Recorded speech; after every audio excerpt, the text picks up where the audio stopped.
கடைசி பாடத்தில் மலக்குகள் என்றால் யார் என்பதை பற்றி நாங்கள் தெளிவாக பார்த்திருந்தோம். அந்த அடிப்படையில் இன்றைய பாடத்தில் மலக்குகள் போல மிக முக்கியமான அல்லாஹுடைய ஒரு படைப்பு தான் ஜின்கள். இந்த ஜின்களை பற்றியும் நாங்கள் அறிவது மிக முக்கியமாக இருக்கிறது. ஜின்கள் என்றால் யார், இதை பற்றி அரபியிலே வரைவிலக்கணம் கூறும் பொழுது டெஃபினேஷன் சொல்வார்கள்.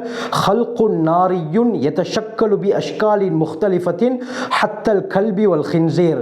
ஜின்கள் நெருப்பால் படைக்கப்பட்ட ஒரு படைப்பு. யதஷக்கலு பி அஷ்காலின் முக்தலிஃபத்தின், பல தோற்றங்களிலே இவர்கள் உருமாறுவார்கள்.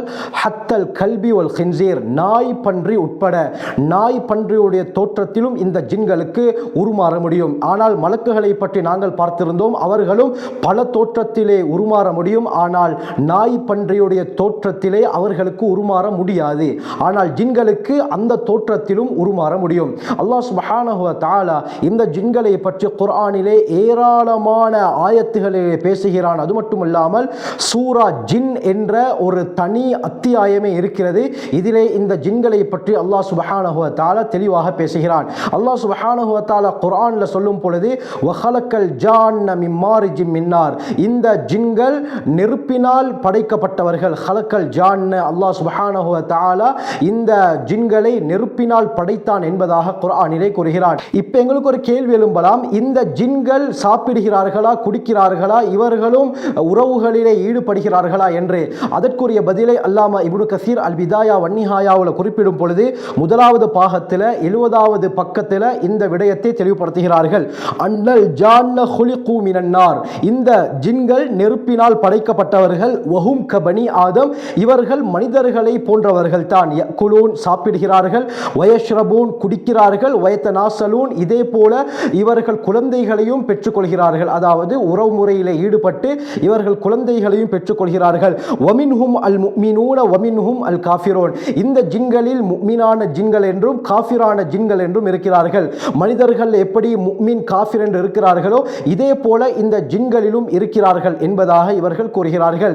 இந்த முஃமினான ஜின்களை பற்றியும் அல்லாஹ் சுப்ஹானஹு வ தஆலா சூரா அஹ்காஃப்ல தெளிவாக குறிப்பிடுகிறான். ஹஜ்ரத் ஸல்லல்லாஹு அலைஹி வஸல்லம் அவர்கள் இந்த ஜின்களை இஸ்லாத்தின் பக்கம் அழைப்பு விடுக்க ஒரு பெரும் கூட்டமே இஸ்லாத்தை ஏற்றுக்கொண்டது. வயஸ்தரஃப்னா இலைக்க நஃபரம் மினல் ஜின்னி யஸ்தமிஊனல் குர்ஆன் என்று அல்லாஹ் இவர்களுடைய சம்பவத்தை குர்ஆனிலே கூறுகிறான். இன்று கூட மக்காவில் மஸ்ஜிதுல் ஜின் என்பதாக ஒரு பள்ளிவாசல் இருக்கிறது. அதாவது ஜின்களுடைய பள்ளிவாசல். அதாவது இந்த இடத்தில் ஏன் இந்த மஸ்ஜித் கட்டப்பட்டு இதற்கு மஸ்ஜிதுல் ஜின் என்று வைக்கப்பட்டிருக்கிறது என்றால், இந்த இடத்தில் தான் ஹஜ்ரத் ஸல்லல்லாஹு அலைஹி வஸல்லம் அவர்கள் ஜின்களுடன் கலந்துரையாடலிலே ஈடுபட்டார்கள். அதற்கு பிறகு அந்த ஜின்கள் எல்லாம் இஸ்லாத்தை ஏற்றுக்கொண்டன. எனவே இவர்களுக்கு முஃமினான ஜின்கள் என்று சொல்லப்படும். இதே போல இந்த ஜின்களில் மற்ற தரப்பினரும் இருக்கிறார்கள், அதாவது காஃபிரானவர்கள். இவர்களுக்கு தான் ஷைத்தான் என்று சொல்லப்படும். அடுத்தொரு கேள்வி எழும்பலாம், இந்த ஜின்களுக்கும் சுவர்க்கம் நரகம் இருக்கிறதா என்று. இதற்குரிய பதிலையும் இப்னு கஸீர் ரஹ்மத்துல்லாஹி அலைஹி அவர்கள் அல் பிதாயா வன் நிஹாயாவில் குறிப்பிடும் பொழுது அவர்கள் கூறுகிறார்கள், அஸ்ஸஹீஹ், சரியான கருத்து என்னவென்று சொன்னால், அன்னஹும் யதுகுலூனல் ஜன்னத லிஉமூமில் குர்ஆன், குர்ஆன் சொல்லக்கூடிய பொதுவான அடிப்படையில் இவர்களும் சுவர்க்கத்துக்குள்ளால் நுழைவார்கள். ஏன் அல்லாஹ் சுப்ஹானஹு வ தஆலா குர்ஆன்ல சொல்லும் பொழுது வலிமன் காஃப மகாம ரப்பிஹி ஜன்னதான், சூரா ரஹ்மான்ல அல்லாஹ் சுப்ஹானஹு வ தஆலா 46வது வசனத்திலே கூறுகிறான், தன்னுடைய இரட்சகனுக்கு முன்னால் நிற்பதற்கு யார் பயப்படுகிறாரோ அவருக்கு 2 சுவர்க்கம் இருக்கிறது என்று சொல்லிவிட்டு ஃபபி ஐயி ஆலாஇ ரப்பிகுமா துகذிபான், உமது இரட்சகனுடைய அருட்கொடைகளிலிருந்து எதை நீங்கள் இருவரும் பொய்யாக்குவீர்கள் என்பதாக அல்லாஹ் இந்த ஆயத்திலே கேட்கிறான். அதாவது யாரை பார்த்து அல்லாஹ் கூறுகிறான் என்று சொன்னால், மனிதர்களையும் ஜின்களையும் தான். நீங்கள் இருவரும் அல்லாஹுடைய அருட்கொடைகளில் இருந்து எதை நீங்கள் பொய்யாக்குவீர்கள் என்று அல்லாஹ் கேட்கிறான். ஆகவே இந்த ஆயத்துகளை வைத்து பார்க்கும் பொழுது முஃமினான ஜின்களுக்கு சுவர்க்கமும் இருக்கிறது, இதே போல காஃபிரான ஜின்களுக்கு நரகமும் இருக்கிறது என்பது தெளிவாக விளங்குகிறது. இதே போல தான் சூரா இப்ராஹிம்ல அல்லாஹ் கூறும் பொழுது அல்லாஹ் சுப்ஹானஹு வ தஆலா ஷைத்தானை நரகத்துக்கு அனுப்புவான். அங்கே ஷைத்தானை பின்பற்றியவர்கள் எல்லாம் உன்னால் தானே நாங்கள் இங்கே வந்தோம் என்று அவர்கள் சொல்லும் பொழுது ஷைத்தான் நரகத்திலே வைத்து அந்த மக்களை பார்த்து என்ன சொல்வான், ஃபலா தலூமூனி, என்னை நீங்கள் பழிக்க வேண்டாம், வலூமு அன்ஃபுஸகும், உங்களை நீங்களே பழித்துக் கொள்ளுங்கள், உங்களுக்கு அறிவு இருந்ததே அதை நீங்கள் பாவிக்கவில்லையா என்றெல்லாம் ஷைத்தான் கேட்பான் என்பதாக அல்லாஹ் கூறுகிறான். ஆகவே இதிலிருந்து என்ன விளங்குகிறது, ஷைத்தான்களுக்கு நரகம் இருக்கிறது, இதே போல போல முஃமினான ஜின்களுக்கு சுவர்க்கமும் இருக்கிறது. இந்த ஷைத்தான்களுடைய ஹெட், இந்த ஷைத்தான்களுடைய தலைவன் யார் என்று சொன்னால் அவனுக்கு தான் இப்லீஸ் என்று சொல்லப்படும். இந்த இப்லீஸ் தான் ஆதம் அலைஹிஸ்ஸலாத்தையும் ஹவ்வா அலைஹிஸ்ஸலாம் அவர்களையும் வழிகெடுத்தது. இந்த இப்லீஸை பற்றி இன்ஷா அல்லாஹ் தனியாக ஒரு பாடத்திலே நாங்கள் பார்ப்போம். ஹைர், இந்த ஜின்களை எடுத்துக்கொண்டால் இந்த ஜின்கள் எத்தனை வகை என்று பார்த்தால் ஏராளமான வகையினர் இருக்கிறார்கள். அதுல மிக முக்கியமாக 5 வகையினர் இருக்கிறார்கள். அல்லாமா பத்ருத்தீன் முஹம்மத் பின் அப்துல்லா அஷ்ஷிபிலி ரஹ்மத்துல்லாஹி அலைஹி அவர்கள் ஆகாமுல் மர்ஜான் ஃபி அஹ்காமில் ஜான் என்ற தலைப்பில் ஒரு ஆச்சரியமான கிதாபை எழுதியிருக்கிறார்கள். இந்த கிதாப் முழுமையாக ஜின்கள் பற்றிய விடயங்கள் தான். இதிலே இந்த ஜின்களுடைய வகைகளை பற்றி இவர்கள் குறிப்பிடுகிறார்கள். அதில் இவர்கள் குறிப்பிடும் பொழுது பிரதானமாக 5 வகையினர் ஜின்களிலே இருக்கிறார்கள். அதிலே முதலாவது முஃமினான ஜின்கள். இவர்கள் உலகத்திலே அமல் செய்வார்கள். எப்படி நல்லடியார்கள் அமல் செய்வார்களோ இதே போல இவர்களும் இந்த உலகத்திலே அமல் செய்வார்கள். இவர்களுக்கு அல்லாஹ் சுப்ஹானஹு வ தஆலா சுவர்க்கத்தை வைத்திருக்கிறான் என்பதாக இவர்கள் கூறுகிறார்கள். இதே போல இரண்டாவது வகைக்கு தான் ஆமிர் என்று சொல்லப்படும். இந்த ஆமிர் என்பவர்கள் யார்? இந்த வகை ஜின்கள் தான் குகைகள்ல, பாலடைந்த வீடுகள்ல, இது போன்ற புதர்கள்ல வாழக்கூடியவர்கள். இது இரண்டாவது வகை. மூன்றாவது வகை அல் அர்வாஹ் என்று சொல்லப்படும். இவர்கள் யார் என்று சொன்னால் இந்த வகை ஜின்கள் தான் சிறு குழந்தைகளையும் குமரி பெண்களையும் தாக்கக்கூடியவர்கள். சில சந்தர்ப்பங்களில் ஹஸ்ரத்மார்கள்ட்ட இப்படித்தான் என் குழந்தை ஒரே அழுது கொண்டே இருக்கிறது என்றெல்லாம் சிலர் போய் ஓதி பார்க்க சொல்வார்கள். அவர் என்ன சொல்வார்? இந்த குழந்தைக்கு ஏதோ ஒரு பார்வை குணம் பட்டிருக்கிறது என்றெல்லாம் சொல்வார்கள்.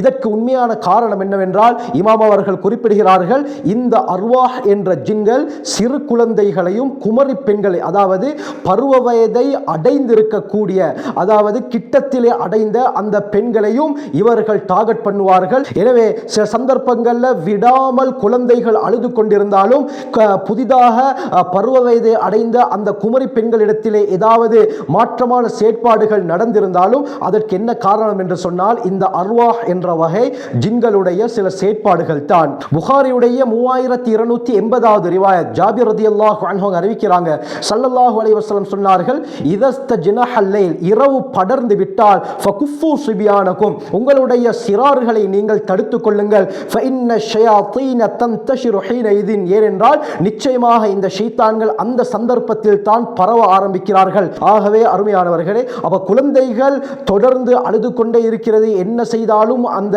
அழுகை நிற்குதில்லை என்று சொன்னால் சில சந்தர்ப்பங்களில் இந்த ஜின்களுடைய தீங்குகளாக கூட இருக்கலாம். ஆகவே அல்லாஹ் நம் அனைவரையும் பாதுகாப்பானாக. அடுத்து 4வது வகை ஜின்களுக்கு சொல்லப்படும் அஷைத்தான் என்பதாக. இவர்களுக்கு தான் ஜின்களில் கெட்டவர்கள் என்று சொல்லப்படும்.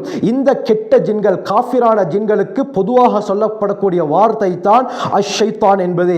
இவர்களை பற்றி அல்லாஹ் குர்ஆன்ல சூரா பக்ரா அத்தியாயம் 2 வசனம் 268 அல்லாஹ் கூறும் பொழுது அஷைத்தானு யஇதுகுமுல் ஃபக்ர், இந்த வகை ஜின்கள் ஷைத்தான்கள் இருக்கிறார்களே எப்பொழுதுமே வறுமையை வாக்களித்துக் கொண்டே தான் இருப்பார்கள். வயமுருக்கும் பில் ஃபஹ்ஷா, கெட்ட விடயங்களை ஏவிக்கொண்டே இருப்பார்கள் என்று அல்லாஹ் கூறுகிறான். இதே போல சூரா ஸுஹ்ருஃப் அத்தியாயம் 43 வசனம் 36 அல்லாஹ் கூறும் பொழுது வமை யாஷு அன் ஸிக்ரிர் ரஹ்மான், ரஹ்மானுடைய அல்லாஹ்வுடைய ஞாபகத்தை புறக்கணித்து யார் இந்த உலகத்திலே வாழ்கிறாரோ இவருக்கு அல்லாஹ் என்ன கொடுப்பான்? நுகையித் லஹு ஷைத்தானன், ஷைத்தான் ஒருவனை இவனுக்கு நாங்கள் சாட்டி விடுவோம். ஃபஹுவ லஹு கரீன், அவனுக்கு இவன் நண்பனாக மாறி விடுகிறான் என்று அல்லாஹ் கூறுகிறான். ஆகவே இந்த 4வது வகை ஜின்களுக்கு ஷைத்தான் என்று சொல்லப்படும். இவர்கள் தான் ஜின்களில் மிகவும் மோசமானவர்கள். எனவே உலகத்தில் அல்லாஹ்வை மறந்து அல்லாஹ்வுடைய அந்த ஞாபகத்தை புறக்கணித்து வாழ்பவர்களுக்கு அல்லாஹ் இப்படியாப்பட்ட ஒரு மோசமான ஷைத்தானை சாட்டி விடுவான் என்பதாக அல்லாஹ் கூறுகிறான். அப்படி சாட்டிவிட்டால் அதற்கு பிறகு அவன் செய்வதெல்லாமே கெட்ட விடயமாக, பாவமான விடயமாகத்தான் இருக்கும். எப்பொழுதுமே அவன் நன்மையான விடயத்தை செய்ய மாட்டான். ஹைர், இந்த அடிப்படையில் 5வது வகை ஜின்கள் யார் என்று சொன்னால் இவர்களுக்கு இஃப்ரீத் அல்லது மாரித் என்று சொல்லப்படும். இவர்கள் தான் இந்த ஜின்களிலேயே அதிக சக்தி கொண்டவர்கள். அல்லாஹ் சுப்ஹானஹு வ தஆலா இவர்களை பற்றியும் குர்ஆன்ல தெளிவாக குறிப்பிடுகிறான். ஹஜ்ரத் சுலைமான் அலைஹிஸ்ஸலாம் அவர்கள் இந்த வகை ஜின்களில் அதிகமானவர்களை தான் வசப்படுத்தி வைத்திருந்தார்கள். அதிகமான வேலைகளுக்கு இவர்களை தான் பாவித்தார்கள். குறிப்பாக மஸ்ஜிதுல் அக்ஸாவை அவர்கள் கட்டும் பொழுது இந்த வகை ஜின்களின் மூலமாகத்தான் அந்த மஸ்ஜிதுல் அக்ஸாவை கட்டினார்கள். இந்த வகை ஜின்களை பற்றி அல்லாஹ் குர்ஆனிலே கூறும் பொழுது சூரா அம்பியா அத்தியாயம் 21 வசனம் 82 கூறுகிறான், கூறுகிறான், வமின ஷயாத்தீனி மையகூசூன லஹு, இந்த ஷைத்தான்களிலே சிலர் இருக்கிறார்கள், அதர் சுலைமான் அலைஹிஸ்ஸலாம் அவர்களுக்காக வேண்டி கடலுக்கடியில் சென்று முத்துக்களை எடுத்துக்கொண்டு வருவார்கள். இந்த ஷயாத்தீன் என்று சொல்லப்படுகிறது இந்த இஃப்ரீத் அல்லது மாரித் என்ற வகை ஜின்களை பற்றித்தான். இதே போல சூரா நமுல் அத்தியாயம் 28 வசனம் 20 44 வரை அந்த பல்கிஸ் ராணியுடைய அந்த சம்பவத்தை பற்றி அல்லாஹ் கூறுகிறான். இந்த சந்தர்ப்பத்தில் அந்த பல்கிஸ் ராணியுடைய சிம்மாசனத்தை யாரால் கொண்டு வர முடியும் என்று சுலைமான் அலைஹிஸ்ஸலாம் அவர்கள் கேட்ட நேரத்தில் கால இஃப்ரீத்தும் மினல் ஜின், இந்த இஃப்ரீத் என்ற வகையை சேர்ந்த ஒரு ஜின் சொன்னது என்ன, அன ஆதி கபிஹி கபுல அன் தகூம மின் மகாமிக், நீங்கள் இருந்த இடத்திலிருந்து எழும்புவதற்கு முன்னால் அந்த சிம்மாசனத்தை சபா என்ற ஊரிலிருந்து உங்கள் கண் முன்னால் கொண்டு வந்து வைக்கிறேன் என்று அந்த ஜின் கூறியது. அந்த அளவுக்கு சக்தி கொடுக்கப்பட்டிருந்தது தான் இந்த இஃப்ரீத் அல்லது மாரித் என்ற வகை ஜின்கள். ஆகவே இப்படி பிரதானமாக 5 வகை ஜின்கள் இருக்கிறார்கள். இன்ஷா அல்லாஹ் அடுத்த பாடத்தில் இந்த ஷைத்தான்களுடைய தலைவனாக இருக்கக்கூடிய அந்த இப்லீஸை பற்றி நாங்கள் பார்ப்போம். இவனுக்கு எப்படி இப்லீஸ் என்று பேர் வந்தது, இவனுக்கு வானத்திலே குறிப்பிடப்பட்ட பேர் என்ன, இவன் எப்படி உயர்ந்த அந்தஸ்தை அடைந்தான், அதற்கு பிறகு எப்படி இவன் அல்லாஹ்வுடைய சாபத்துக்கு உள்ளானான் என்ற எல்லா விடயத்தையும் தெளிவாக பார்ப்போம். ஜஸாக்குமுல்லாஹு கைர். வஆஹிரு தஅவானா அல்ஹம்துலில்லாஹி ரப்பில் ஆலமீன்.